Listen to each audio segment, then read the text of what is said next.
नया income tax bill 2025 parliament में पेश किया जाएगा गुरुवार को, जिसमें टैक्स ईयर कॉन्सेप्ट, आसान रूल्स और डिजिटल एसेट्स पर सख्ती होगी।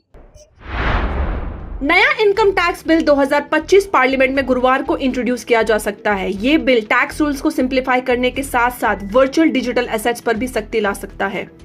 सबसे बड़ा चेंज है टैक्स ईयर का नया कॉन्सेप्ट, जो पुराने असेसमेंट ईयर सिस्टम को हटा देगा। जानते हैं नए इनकम टैक्स बिल के बड़े हाइलाइट्स। पहला, टैक्स ईयर कॉन्सेप्ट। अब तक का कैलकुलेशन अप्रैल 1 से मार्च 31 तक होगा और पुराने असेसमेंट ईयर सिस्टम हटा दिया जाएगा।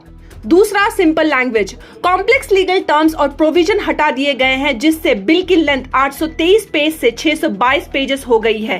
नए सेक्शंस एंड शेड्यूल्स आए हैं, जिसमें 536 सेक्शंस और 16 शेड्यूल्स होंगे, जो पहले के 298 सेक्शंस और 14 शेड्यूल्स से ज्यादा क्लियर होंगे। डिजिटल एसेट्स पर सख्ती। क्रिप्टो, एनएफटीज जैसे वर्चुअल डिजिटल एसेट को अब अनडिस्क्लोज इनकम माना जाएगा। सैलरी डिडक्शन आसान होगी। स्टैंडर्ड डिडक्शन, ग्रेट्युइटी, लीव एनकैशमेंट को एक ही जगह लिस्ट किया गया है। Better tax reporting.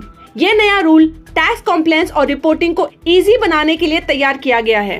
बिल को कैबिनेट ने अप्रूव कर दिया है और अब लोकसभा में इंट्रोड्यूस किया जाएगा। पार्लियामेंट्री कमेटी इसे रिव्यू करेगी, उसके बाद final roll out date decide होगी।